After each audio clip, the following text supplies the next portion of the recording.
अस्सलाम वालेकुम students, welcome back to my channel. आज हम लोग लेक्चर नंबर 13 स्टार्ट करेंगे, टुवर्ड्स इंडिपेंडेंस 1947। वैसे मैंने ये लेक्चर कल डालना था, लेकिन कल पता नहीं मेरे इस लैपटॉप में क्या ही मसला हो गया था, इतना हीटअप हो रहा था ना। लेकिन एनीवेज कोई बात नहीं। तो आज हम लोग पढ़ेंगे टुवर्ड्स इंडिपेंडेंस 1947। हमने देखा कि किस तरीके से मुसलमानों ने प्रोग्रेस की, ठीक है, और अब उनकी जर्नी जो है वो आज़ादी की तरफ जा रही है। The Muslim League decided to confront the political situation through the protesting means for the first time. जो मुस्लिम लीग पार्टी थी ना, उसने फर्स्ट टाइम जो है प्रोटेस्ट के थ्रू, एहतजाज के थ्रू अपने मुतालबात मनवाने का जो है फैसला किया, क्योंकि मुस्लिम लीग जनरली एहतजाज नहीं करती थी, प्रोटेस्ट नहीं करती थी। तो अभी उन्होंने फर्स्ट टाइम ऐसा किया कि उन्होंने प्रोटेस्ट करके या एहतजाज करके अपने जो मुतालबात हैं उनको मनवाने की कोशिश की, और जो भी मुल्क के अंदर पॉलिटिकल सिचुएशन क्रिएट हुई हुई थी उसको कन्फ्रंट करने की कोशिश की। The Congress had been working on these lines. जो कांग्रेस है वो इस तरह के काम पहले कर चुकी थी, यानी प्रोटेस्ट वगैरह करना, एहतजाज वगैरह करना। कांग्रेस बहुत दफा प्रोटेस्ट करके अपने मुतालबात मनवा चुकी थी आज से पहले, लेकिन मुस्लिम लीग ने आज तक ऐसा नहीं किया था। The Muslim leaders considered politics a gentleman's game. क्यों? क्योंकि जो मुस्लिम लीडर्स थे मुस्लिम लीग के, वो समझते थे कि जो पॉलिटिक्स है ये जेंटलमैन्स गेम है, यानी शरीफ लोगों का एक खेल है। इसको शरीफाना तरीके से खेलना चाहिए बजाय इसके कि आप एग्रेसिव वे में पॉलिटिक्स को खेलो, क्योंकि प्रोटेस्ट काइंड ऑफ एक एग्रेसिव वे होता है अपने मुतालबात मनवाने के लिए, एक एग्रेसिव तरीका है। तो वो मुस्लिम लीग अवॉइड करती थी, लेकिन अभी सिचुएशन ऐसे हो गई थी कि वो प्रोटेस्ट के थ्रू अपने मुतालबात मनवाना शुरू हो गए थे। Now when British government joined hands to oust the Muslims from the constitutional and moral position, they decided to launch direct action. अब जब ब्रिटिश गवर्नमेंट जो थी, अंग्रेजों की जो हुकूमत थी, उन्होंने मुसलमानों को बेदखल करना शुरू कर दिया। उनको कॉन्स्टिट्यूशनल पोजीशन से, उनकी जो भी मॉरल राइट्स हैं, जो भी उनकी कॉन्स्टिट्यूशनल राइट्स हैं, जब उनको अंग्रेजों ने जो है मुसलमानों को बेदखल करना शुरू कर दिया, तो जो मुसलमान है उन्होंने डायरेक्ट एक्शन प्लान शुरू किया। बेसिकली डायरेक्ट एक्शन यानी कि अब मुंह मुलाहिजे वाली बातें नहीं होंगी, अब मजाकरात नहीं होंगे, बल्कि अब डायरेक्ट एक्शन लिया जाएगा। The Muslim league revised it's decision the Muslim league revised it's decision rejecting the cabinet mission plan. Muslim league ने जो कैबिनेट मिशन प्लान रिजेक्ट किया था, पिछले लेक्चर में हमने पढ़ा था कैबिनेट मिशन प्लान के बारे में, तो मुस्लिम लीग ने सोचा इस बारे में दोबारा कि क्या उनका ये फैसला ठीक है कैबिनेट मिशन प्लान को रिजेक्ट करने का। लेकिन जो सूरत हाल अंग्रेजों की हुकूमत वहां क्रिएट कर रही थी, उसके बाद उन्होंने दोबारा से कैबिनेट मिशन प्लान के बारे में नहीं सोचा, और उन्होंने डायरेक्ट एक्शन को ही प्रीफर किया। और डायरेक्ट एक्शन डे जो है वो उन्होंने शुरू किया अगस्त 16, 1946। It was a protest against the British policy of injustice towards the Muslims. तो अंग्रेजों ने जो भी मुसलमानों के खिलाफ एक नाइंसाफी वाला सिलसिला शुरू किया हुआ था, उनकी जो पॉलिसी थी अंग्रेजों की, वो कुछ इस तरीके से थी कि बस मुसलमानों के साथ नाइंसाफियां हो रही थी, तो उसके खिलाफ बेसिकली ये प्रोटेस्ट था, direct action day. The Hindu attacks transmuted the course of protest and concluded huge life casualties. जो हिंदू थे उन्होंने बहुत सारे हमले किए मुसलमानों के इन प्रोटेस्ट में, ये जो एहतजाज मुसलमान कर रहे थे, जिसकी वजह से मुसलमानों को बहुत जानी नुकसान हुआ। The Calcutta massacre convinced lord Wavell to bridge the Muslim League and Congress to some settlement. Calcutta massacre एक बहुत बड़ा इवेंट है हमारी हिस्ट्री का, जिसमें जो कलकत्ता है वहां पर प्रोटेस्ट किया जा रहा था, और वहां पर जो है उनके मुसलमानों के उस प्रोटेस्ट पर हमला किया गया, और बहुत बड़ी तादाद में लोग मारे गए थे, बहुत बदमजगी हुई थी। तो ये सिचुएशन देखकर जो लॉर्ड वेवल था उसने सोचा कि मुस्लिम लीग और कांग्रेस के दरमियान जो भी मामलात हैं वो बहुत ज्यादा खराब होते जा रहे हैं, और किसी ना किसी तरीके से इसका कोई सोल्यूशन निकलना चाहिए, किसी पॉइंट पर आकर सेटलमेंट होनी चाहिए मुस्लिम लीग और कांग्रेस के दरमियान। Wavell tried to prepare Nehru and Gandhi to coordinate the Muslim League. जो वेवल था उसने नेहरू और गांधी, जो दोनों कांग्रेस के जो हैं मेन लीडर्स हैं, रिप्रेजेंटेटिव्स थे कांग्रेस के, गांधी और नेहरू, उन दोनों को कन्विंस करने की कोशिश की कि वो मुस्लिम लीग के साथ कोऑर्डिनेट करें। It was imperative to do because Muslim League with 95% seats refused to join the legislative assembly.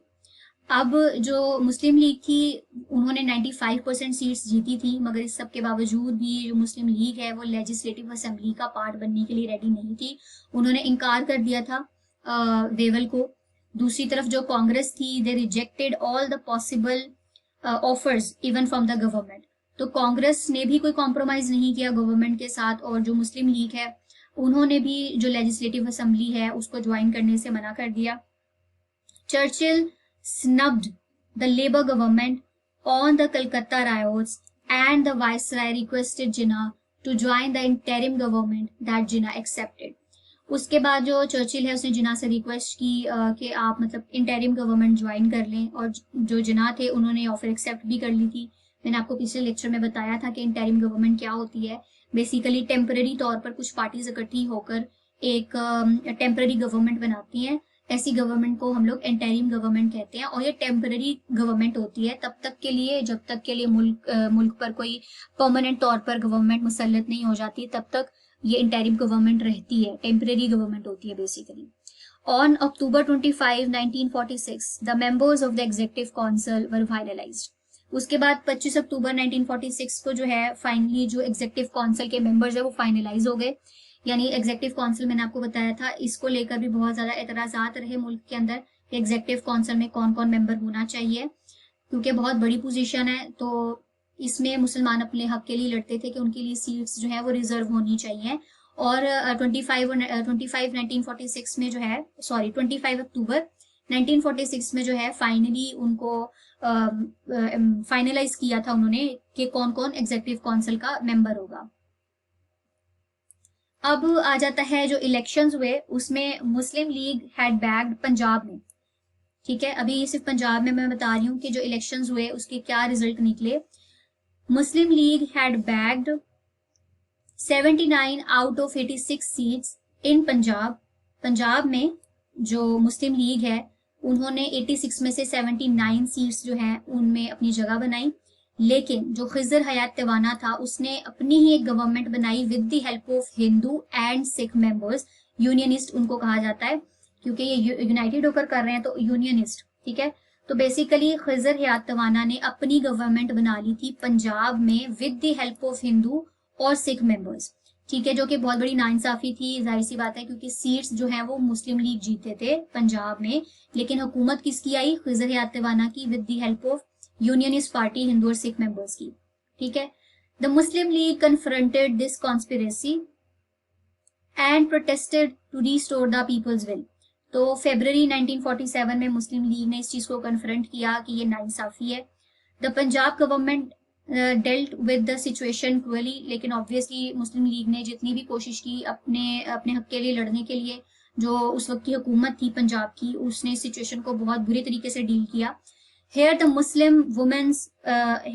women played very outstanding role in the Muslim League struggle.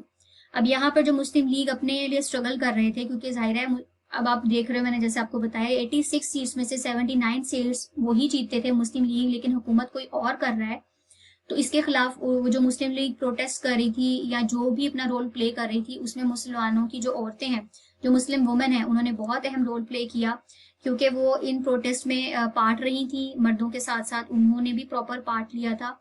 और सिर्फ इतना ही नहीं, जो भी एक जिसको कहते हैं ना, आपको मेडिकल हेल्प चाहिए होती है अगर आप प्रोटेस्ट कर रहे हो, आपको फूड की रिक्वायरमेंट होती है, ये सारी चीजें औरतें जो हैं वो उस प्रोटेस्ट में हेल्प कर रही थी लोगों को। तो वुमेन्स का बहुत बड़ा एक रोल रहा था इस सारे प्रोसेस में, मुस्लिम लीग के इस स्ट्रगल में। द खिजर गवर्नमेंट रिजाइंड, जाहिर है उसका फिर रिजल्ट ये निकला कि जो गवर्नमेंट थी खिजर की उसने रिटायरमेंट दे दी, रिजाइन कर दिया अपनी गवर्नमेंट से।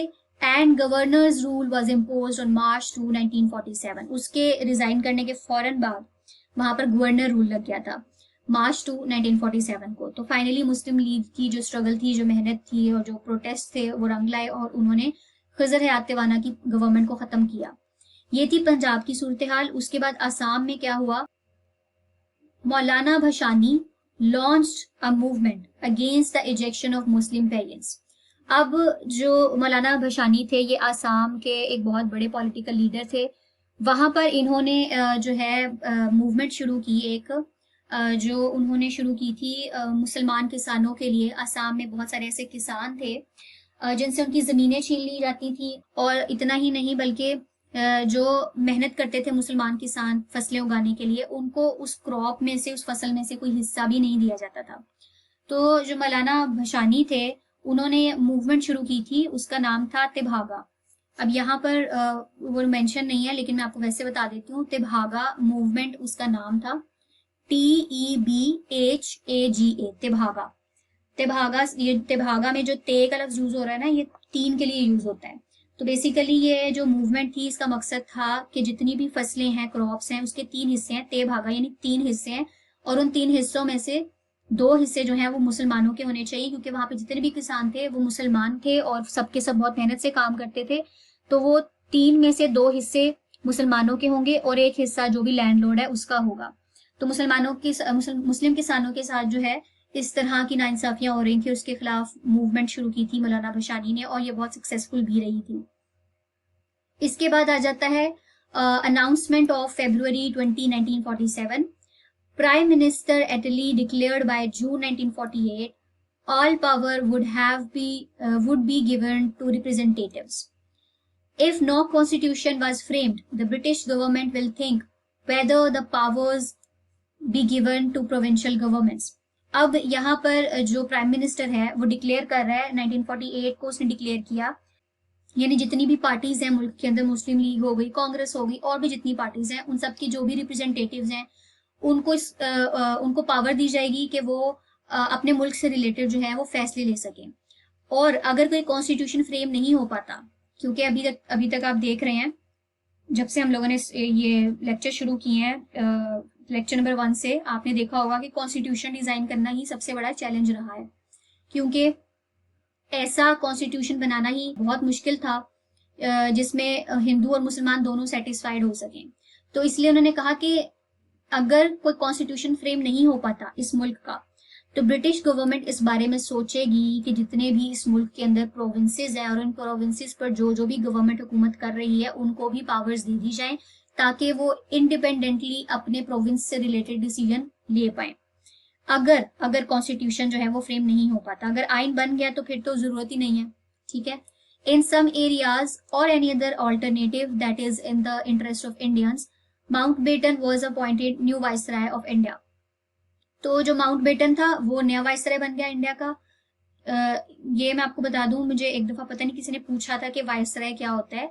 बेसिकली वाइसराय आप यूं समझ लें कि पुराने दौर में, मैंने आपको बताया था, जो अंग्रेज थे वो कॉलोनियलिज्म किया करते थे, यानी कि मुख्तलिफ जगहों पर जाते थे, ठीक है, और उन जगहों पर जाकर वो जबरदस्ती कब्जा किया करते थे लोगों की जमीनों पर, क्योंकि जिन जमीनों पर वो कब्जा करते थे उन जमीनों से उनको कोई ना कोई फायदा हासिल होता था। जैसे आज भी कई जमीनें ऐसी जरखेज होती हैं जिनमें बहुत ज्यादा ऐसी चीजें होती हैं जिससे किसी भी मुल्क को फायदा हो सकता है, जैसे तेल हो सकता है, कुछ भी हो सकता है, कोई जमीन सोना उगलती है, बहुत सारी खासियत होती है। तो ये अंग्रेज ऐसी जगहों पर जाकर जहां से उनको फायदे हासिल होते थे, वहां पर उन जमीनों पर कब्जा करते थे, और फिर उन लोगों को जो उस जमीन के एक्चुअल मालिक हैं उनको गुलाम बनाकर उसी जमीन पर काम करवाते थे। इस तरह की चीजें अंग्रेज किया करते थे, इसे हम कॉलोनियलिज्म कहते हैं। तो ये प्रोसेस करने के लिए जो अंग्रेज हैं वो एक ग्रुप बनाया करते थे, और उस ग्रुप का एक वाइसराय होता था, और हर ग्रुप मुख्तलिफ जगहों पर जाता था। कोई किसी जगह पे जा रहा है, कोई किसी एरिया में जा रहा है कब्जा करने के लिए, तो हर ग्रुप का एक वाइसराय होता है। तो इंडिया का जो वाइसराय था वो अब माउंटबेटन था, पहले कोई और था, अब माउंटबेटन है। तो हर इलाके का एक ग्रुप है, और उस ग्रुप का एक वाइसराय है जो सारे मामला देखता है, उसे हम कहते हैं वाइसराय। तो वाइसराय ऑफ इंडिया था माउंटबेटन, ठीक है।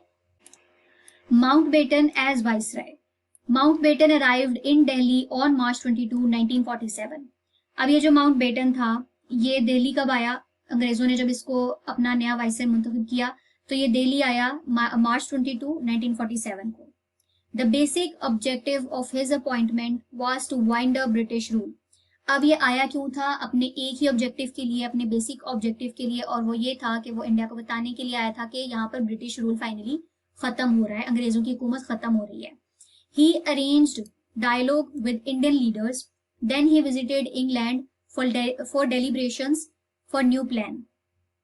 अब उसने बहुत सारी मीटिंग्स की इंडियन लीडर्स के साथ, जितनी भी पॉलिटिकल पार्टीज थी उनके साथ बातचीत वगैरह की, क्योंकि जाहिर है अब अंग्रेजों का जो अंग्रेजों की जो हुकूमत है वो खत्म हो रही थी, तो अब नई तरीके से कानून जो है वो मुल्क के अंदर लाने की कोशिश हो रही थी, इसलिए लोगों से उनकी राय पूछी जा रही थी।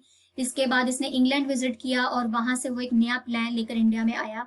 इंग्लैंड में उसने ज़ाहिर मीटिंग्स की कि किस तरीके से जो है अब इंडिया में कानून बनना चाहिए, क्योंकि अंग्रेजों की हुकूमत खत्म हो रही है। तो अब कुछ ऐसे मामला तय होने चाहिए जो जिस पर जो मुसलमान हैं और जो हिंदू हैं उनके मसले जो है वो रिजॉल्व हो जाएं। 3 जून प्लान, अब जो वो प्लान लेकर आया वो 3 जून प्लान कहलाया जाता है, उसको 3 जून प्लान कहते हैं। अब उन्होंने क्या प्लान दिया, क्या राय दी, क्या रिकमेंडेशंस और suggestions the. The British will not impose a constitution but the constituent assembly will frame a constitution. सबसे पहली चीज जो अंग्रेजों ने कही कि अब इंडिया पर कोई भी जो कानून कॉन्स्टिट्यूशन है, आइन है, वो मुसल्लत नहीं किया जाएगा, बल्कि एक कॉन्स्टिट्यूएंट असेंबली बनाई जाएगी और वो कॉन्स्टिट्यूएंट असेंबली डिसाइड करेगी कि इंडिया का कॉन्स्टिट्यूशन क्या होगा। Number 2, the constitution will not be imposed on the areas that do not accept it। जो भी कॉन्स्टिट्यूएंट असेंबली बनाएगी वो उन एरियाज पर इम्पोज नहीं किया जाएगा जो एरियाज उस कॉन्स्टिट्यूशन को एक्सेप्ट नहीं कर रहे। यानी अगर कोई एरिया ऐसा है, कोई प्रोविंस ऐसा है, कोई इलाका ऐसा है जो उस कॉन्स्टिट्यूशन को एक्सेप्ट नहीं करना चाह रहा, तो जबरदस्ती उस पर वो कॉन्स्टिट्यूशन मुसल्लत नहीं किया जाएगा। Opinion will be sought from them if they want to set up a separate constituent assembly। तो ऐसे इलाके जो उस कॉन्स्टिट्यूशन को रिजेक्ट कर देंगे, उनसे उनका ओपिनियन लिया जाएगा, उनसे उनकी राय पूछी जाएगी अगर वो अपने लिए एक अलहदा सेपरेट कॉन्स्टिट्यूएंट असेंबली जो है वो डिमांड करते हैं। तो Punjab and Bengal assemblies will meet in 2 parts. जो पंजाब है और बंगाल है, दोनों की डिफरेंट कॉन्स्टिट्यूएंट असेंबलीज होंगी जो दोनों को एक दूसरे से सेपरेट रखेंगी। Members from Muslim majority areas and other district separately to decide if the province be partition. तो 2 तरह की जिसको कहते हैं ना कॉन्स्टिट्यूएंट असेंबलीज बनाई जाएंगी पंजाब और बंगाल में। उसके बाद जितने भी मुल्क के अंदर डिस्ट्रिक्ट्स हैं या मुस्लिम मेजोरिटी इलाके हैं, उनको इस चीज का राइट दिया जाएगा कि वो खुद डिसाइड करें कि वो किसका पार्ट बनना चाहते हैं। ठीक है, किसकी कॉन्स्टिट्यूएंट असेंबली का पार्ट बनना चाहते हैं, चाहे वो पंजाब की है चाहे वो बंगाल की है। If any part decides for partition, each group will decide which constituent assembly they wish to join. तो जो जितने भी ग्रुप्स हैं मुल्क के अंदर, जितने भी एरियाज हैं, प्रोविंसेस हैं, वो ये डिसाइड करने के बाद कि उन्हें किस कॉन्स्टिट्यूएंट असेंबली का पार्ट बनना है, वो जिस मर्जी कॉन्स्टिट्यूएंट असेंबली को जो है वो ज्वाइन कर सकते हैं। और उसके बाद जिसको भी वो ज्वाइन करेंगे उसका जो भी कॉन्स्टिट्यूशन होगा वो उस ग्रुप पर और उस प्रोविंस पर लागू किया जाएगा। तो ये आप पर डिपेंड करता है कि आपने किसको अपना असेंबली चूज करना है। Sindh assembly will decide about joining either side. जो सिंध असेंबली है उसको इंडिपेंडेंटली चॉइस दी जाएगी कि वो चाहे तो दोनों की साइड से काम करे या जिसको चाहे चूज कर ले। उसके बाद जो NWFP है वहां पर एक नया रिफरेंडम लाया जाएगा, वहां पर भी नए तरीके से जो है कॉन्स्टिट्यूशन असेंबली लाई जाएगी और उनके पास भी राइट होगा। बलोचिस्तान जो है वहां पर भी एक नया मेथड लाया जाएगा। बाउंड्री कमीशन बेसिकली आपकी बाउंड्रीज को डिफाइन करती है, यानी जो बॉर्डर्स बनते हैं उन बॉर्डर्स को डिफाइन करती है कि कौन सा एरिया किसके हिस्से में आ रहा है। तो पंजाब और बंगाल दोनों के लिए बाउंड्री कमीशन होगा। princely states to decide for themselves keeping in view their geographical contiguity। जो प्रिंसली स्टेट्स है, मैंने आपको प्रिंसली स्टेट्स के बारे में भी पिछले लेक्चर में बताया था, जिसके ऊपर जो डायरेक्ट हुकूमत है वो उसी मुल्क का कोई बंदा कर रहा होता है, उसी स्टेट का कोई बंदा कर रहा होता है, लेकिन इनडायरेक्टली पीछे से हुकूमत जो है वो अंग्रेजों की ही होती है। लेकिन आपको लगता है कि उसी स्टेट का कोई बंदा जो है उस स्टेट के ऊपर हुकूमत कर रहा है, लेकिन टेक्निकली वो एक्चुअली में उस स्टेट को कंट्रोल नहीं कर रहा, पीछे से अंग्रेज ही उसको कंट्रोल कर रहे होते हैं। उन्हीं के कानून और उन्हीं के ऑर्डर्स जो है माने जा रहे होते हैं। तो ऐसी स्टेट को हम कहते हैं प्रिंसली स्टेट। तो ये कहा गया था कि जितनी भी प्रिंसली स्टेट्स हैं उनको भी इस चीज का हक दिया जाएगा कि वो अपने हिसाब से डिसाइड कर लें कि उन्होंने किसकी तरफ जाना है, किसका पार्ट बनना है। Indian independence act July 1947 to give legal shape to the June 3 plan. The Indian Independence Act was promulgated in July 1947। अब जो प्लान दिया था अंग्रेजों ने, जून 3 वाला जो प्लान था जो 3 जून को आया था, उसको नाउ अब एक ऑफिशियल शक्ल देने के लिए या उसको लीगल शेप देने के लिए जो है इंडियन इंडिपेंडेंस एक्ट जो है वो इंट्रोड्यूस करवाया गया in July 1947। Two independent dominion states on August 15, 1947। अब यहाँ पर दो इंडिपेंडेंट डोमिनियन स्टेट्स हैं, पाकिस्तान और इंडिया दोनों एक डोमिनियन स्टेट है। और मैंने आपको पिछले लेक्चर में बताया था कि डोमिनियन स्टेट क्या होती है। वैसे तो ये मुकम्मल तौर पर इंडिपेंडेंट स्टेट्स होती हैं, अपने तमाम फैसले खुद लेती हैं, लेकिन कुछ ऐसी चीजें होती हैं जिसमें वो बाउंड होती है अंग्रेजों के साथ, और कुछ ऐसे फैसले होते हैं जो वो नहीं ले सकते और वो अंडर कंट्रोल होते हैं अंग्रेजों के। ऐसी स्टेट को हम कहेंगे डोमिनियन स्टेट।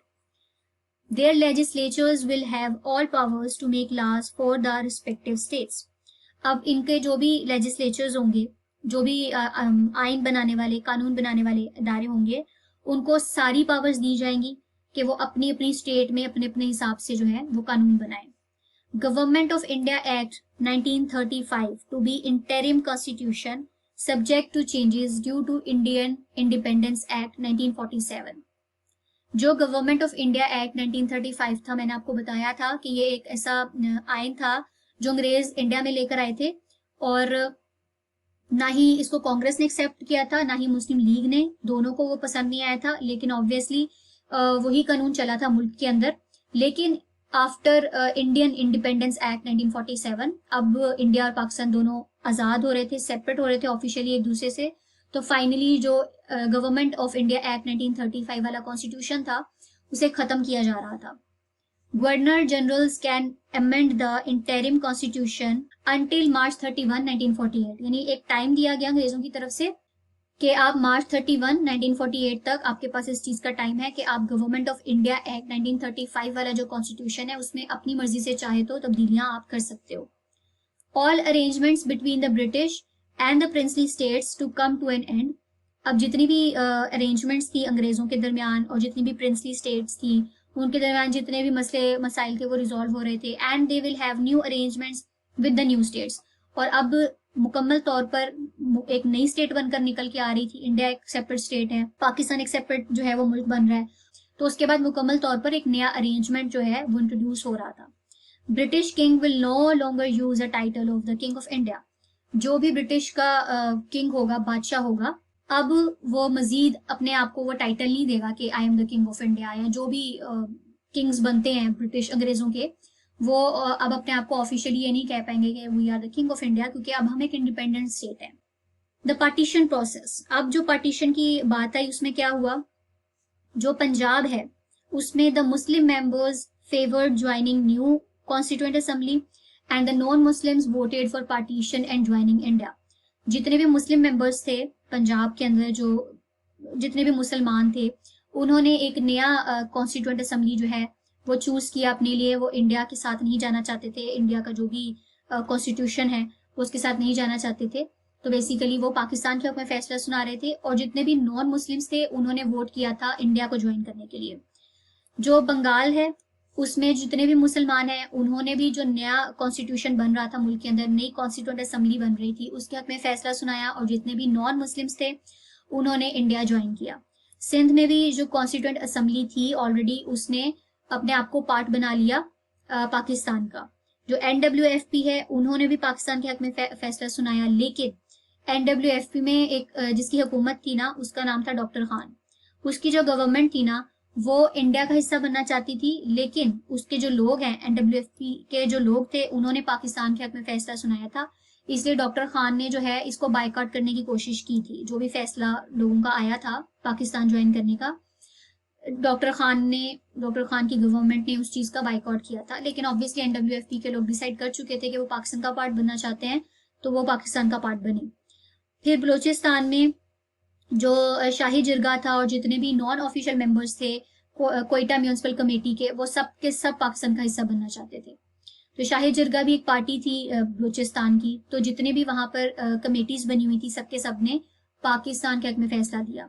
सिलहट जो है ये एक सिटी है बांग्लादेश का, उन्होंने जो है पाकिस्तान के हक में फैसला सुनाया। ये था पार्टीशन का प्रोसेस जो हुआ कि कौन कौन से इलाके जो है वो पाकिस्तान के हिस्से में आए। Governor generals issue. अब जो गवर्नर जनरल का इशू आया वो कुछ इस तरह आया कि जो माउंट बेटन था, जो कि मैंने आपको बताया था एक नया वाइसराय था बनाया इन्होंने इंडिया का, वो चाहता था कि वो इंडिया और पाकिस्तान दोनों का गवर्नर जनरल बने। Muslim League decided to appoint Jinnah as the first governor general of Pakistan in July. लेकिन जो मुस्लिम लीग थी उसने डिसाइड कर लिया हुआ था कि हमारा गवर्नर जनरल जो है वो जिन्ना होंगे, तो जुलाई में ही उन्होंने अपना फैसला सुना दिया था। फिर आ जाता है ट्रांसफर ऑफ पावर, कि किसके पास कितनी पावर होगी मुल्क को कंट्रोल करने की। तो first meeting of the Constituent Assembly was held on August 11, 1947 and the ceremonies on August 14. तो जो पाकिस्तान की कॉन्स्टिट्यूएंट असेंबली थी उसकी जो पहली मीटिंग हुई वो 11 अगस्त 1947 को हुई, और जो हम लोगों ने पहले जश्न मनाया, जो सेरेमनी मनाई, वो अगस्त 14 को बनाई। Radio announcement was made at midnight of 14-15 अगस्त। जो पाकिस्तान के आज़ाद होने की खबर थी वो रेडियो पर सुनाई गई कि फाइनली पाकिस्तान जो है वो आज़ाद हो चुका है as a separate state. Oath taking ceremony for governor general and prime minister was held on August 15, 1947। उसके बाद जो गवर्नर जनरल और प्राइम मिनिस्टर ओथ लेते हैं वो वाली सेरेमनी उन्होंने अरेंज की, अहद लेना बेसिकली। तो वो सेरेमनी अरेंज हुई अगस्त 15, 1947 को। जो हमारी बाउंड्रीज हैं वो डिटरमाइन हुई ऑन अगस्त 17 कि हमारी बाउंड्रीज किस तरीके से होंगी, कि कौन सा इलाका किस हिस्से में आया।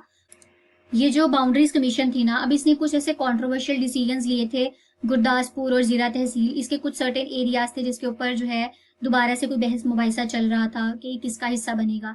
लेकिन जो मुस्लिम लीग है इसने इस मसले को ज्यादा खींचा नहीं, क्योंकि फिर पाकिस्तान के आजाद होने वाला जो मसला था वो लटक जाना था, तो उन्होंने जल्दी जल्दी इस चीज को वाइंड अप किया। तो ये था हमारा आज का लेक्चर। आई होप इससे आपको हेल्प मिली है। अगर मिली है तो प्लीज चैनल को सब्सक्राइब जरूर करें, मुफ्त है एकदम, पैसे पूसे कोई नहीं लगते, तो सब्सक्राइब कर दो और लाइक भी करो ताकि पता चले कि भाई हाँ भी कोई वीडियो देख रहा है और किसी को पसंद भी आ रही है। तो इंशाल्लाह हम लोग नेक्स्ट वीडियो में 14th लेक्चर शुरू करेंगे। तब तक के लिए अल्लाह हाफिज, मिलते हैं नेक्स्ट वीडियो में।